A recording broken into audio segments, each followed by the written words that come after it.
Welcome back to Windy Hollow Garage. On this episode, we have a big secret to share about our upgrades for this season. But please, don't tell anybody. It's a secret, huh, Is?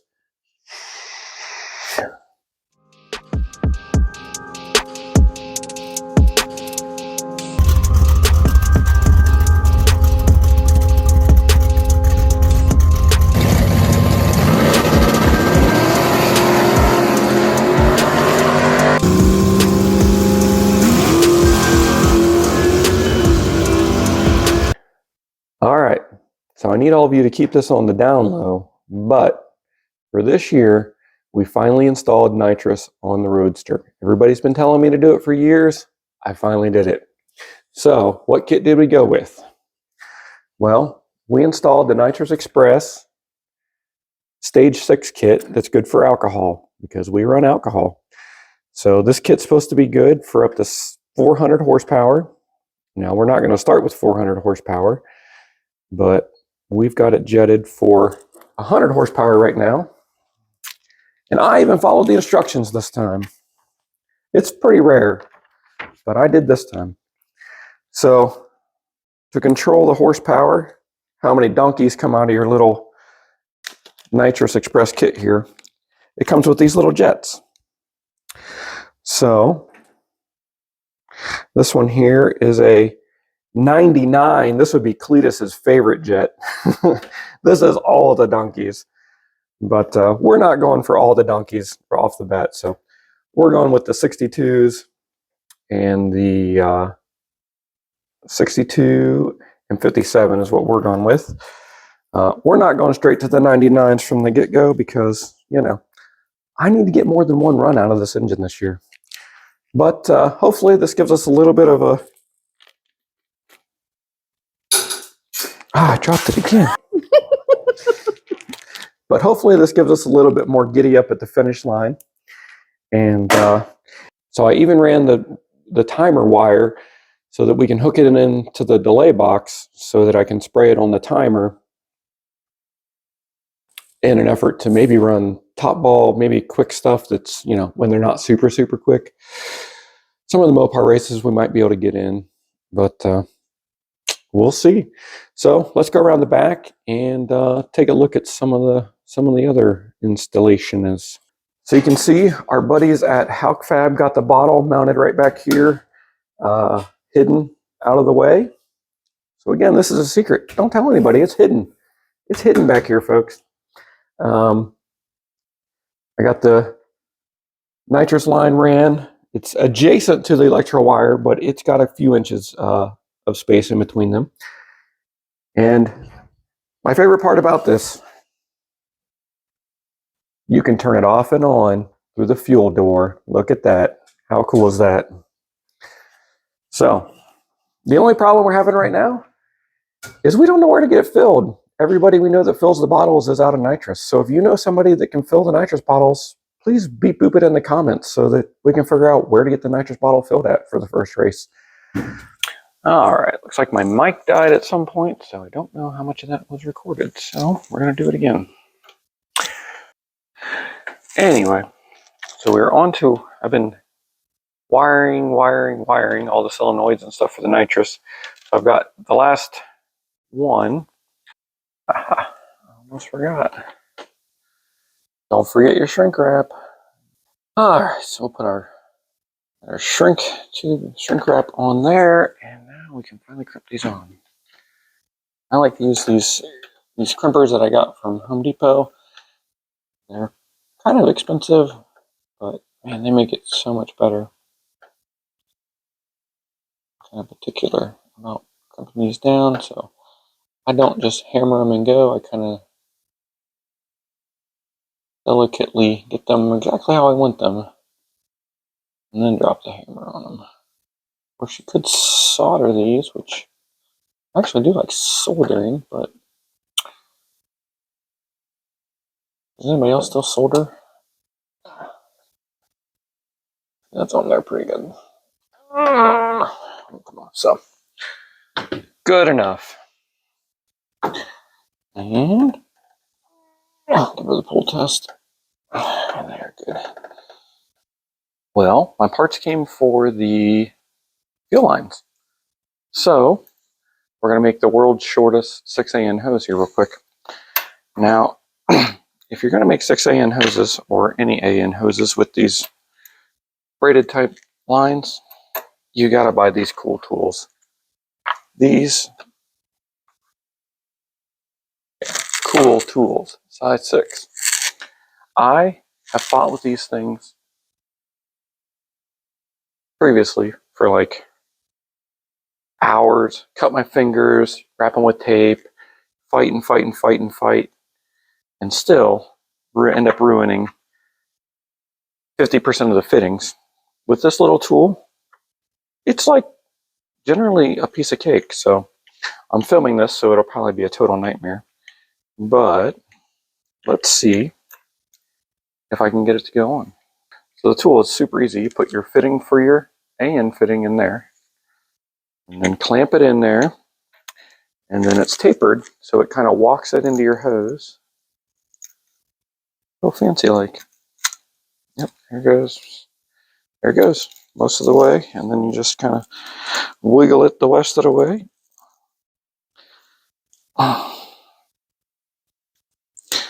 And I think it's actually, yeah, it's actually in there.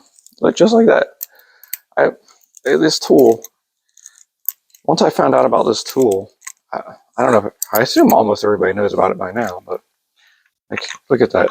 It's immediately all the way down to the end, and like no effort, no wrestling, no cuts on my fingers. Oh, if you try and do these by hand without this tool, you can wrap them in tape, you can do all that fancy stuff, and you still end up with 3 cut fingers, stripped out threads. It's like a nightmare. But with this, it's one of the best inventions. They are kind of expensive. I think they're like $20 a piece, but you'll save that in ruined fittings immediately. And then always put a dab of oil on your aluminum to aluminum threads when you put them together, because it'll just keep them from stripping out. I've learned that lesson too. I've stripped them out many times, and now you just kind of manhandle this in there like so. All right, that's obviously cross-threaded, so that's not right. Let's try it again. There we go. Just like that. No tape showing. Super clean. Now you can do it on a bench. You can use all kinds of different things, but honestly, 2 3/4-inch wrenches seems to be the best way. Spin that down. It gets really tight at the end, so that's where the oil comes in place. Because if you don't have that oil in there, you'll have metal on metal, and you will gall the threads. Ask me how I know. See, we've got it about 90% of the way on there, so a couple more little turns. Boom. Oh yeah. And you can run them down till they touch, or I like to run them down as close as I can to where you still get like a fingernail in there, but the threads are lined up so that you can get your wrench in here. And the wrench comes off just like this. All right, let's do.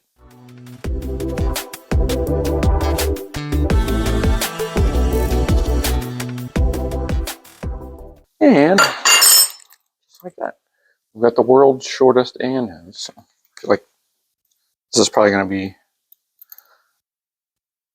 a pain in the butt to get the flex to connect on there. So to cut the AN hose, I found that this tool here is by far the best tool. It's I think I saw it at Jegs. It's basically just a cutter, and you just stick the hose in there and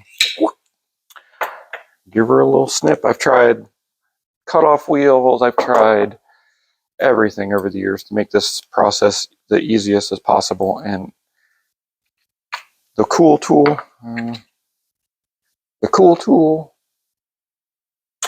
and your cutter is just, you just can't go wrong. It's worth the money. You'll save what you spend in the tools, you'll save in destroyed AN fittings. if you make more than a couple. So, all right, let's see if it fits. You can see we're back with our little shop dogs, and you can see he's got his bougie camo sweater, and Isabella has her bougie little house coat. Oh. They only love me because I have bacon and blueberry treats. So Chunk has one very special skill. Normally, he can catch treats like a little doggy ninja. Yep, there he goes. He can catch a piece of popcorn from across the room. Isabel, her only skill is being cute. Anyway, I guess we need to get to work. So this is what I've accomplished so far. Total decimation of the workbench. Yeah. So I have made some progress. Let's see. So I've got, after 3 tries of wiring things, because I didn't like the way it looked the first 2 times, I think I'm happy with it this time. I got my wide open throttle switch set up, and I had to change the bolt on the secondary idle adjustment so that it doesn't hit the bracket, but I found a bolt that matches that, so now when it goes wide open throttle, clicks the thing. So I've got all the ground in one place out here, and then I ran one of the grounds from the engine into the master ground, which goes to the main wiring board, which is grounded to the battery, so that everything has a common ground. And you see, I still got to do a shrink wrap on a couple of these. I thought about doing the weather pack connector, but then if something happens, you got to have the special tool to take it apart, and I don't really take the weather pack tool with me to the track. So I decided not to do that, so I'll just use the regular connectors, and once I shrink wrap those, and then put a bigger shrink wrap on everything, it should be nice and clean and tidy. I mean, it looks pretty good. All right. And we need one more fitting for the fuel side, just because this doesn't match, and we got everything plumbed on the fuel. The nitrous line is plumbed, so all the good stuff should be ready to go. We got the wires pulled into the car. There's a lot of wiring with this, to be honest. A little more. So, to control the nitrous, we're going to use the digital delay nitrous controlling board. It's fairly inexpensive, and it makes it easy to wire up. It's got all the inputs and outputs, so it's kind of your common junction box, and has all the fancy relays and stuff like that. So if anything shorts out, it won't inadvertently activate your nitrous or anything like that. So it's a good safety thing to have. You can see I've already got the ground and power wire run to it. Now I just got to do all the switches and solenoids and all that good stuff. So we're going to use just my original switchboard to activate the nitrous. We'll just put it on aux2, and that way the nitrous will only be armed when we're on aux2 and wide open throttle. So I think that's the safest way to do it. Everybody thinks roadsters are cool until it's time to wire roadsters, because as you can see, all the wiring is hidden for the most part. It's because it's all up. Yeah, it's all really hard to get to unless you take the body off. And I could take the body off, but it takes about an hour, and it's kind of, I don't like taking it off because it's always makes me nervous that we're gonna scratch it or something. So we'll just leave it, and I'll just suffer. I know some roadsters, they cut holes, cut like an access panel on this side to make wiring, to get into your wiring a little bit easier, and that's genius. But I don't have that, and I'm not cutting the body up at this point. So we'll just suffer, and you'll get a good laugh over watching me be upside down and suffering. I'm kind of getting too old and fat to be doing this. I'll probably be sore for the next 2 days after this, but here we go. It's finally time to climb inside and deal with all the wiring. So this is quite a process, so prepare yourselves. Those that know us know what's coming.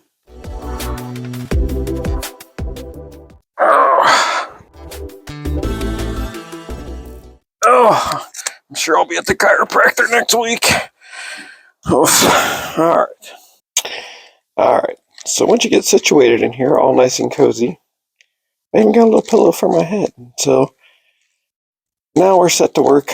Luckily, I was able to convince Mom to come out so somebody can hand me tools, because obviously climbing in and out Difficult. Like climbing in and out to get tools and parts is like makes this like 1,000 times longer. But it's really not that bad if you get somebody to help you. So, all right. So here's our wires coming to the firewall. So we're gonna connect those to the nitrous board, and that'll be about it. So let's get to it.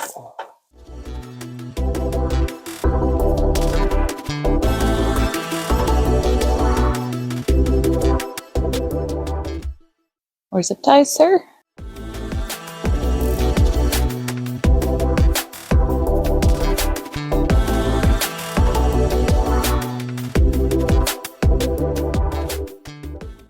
Oh yeah, that's so beautiful.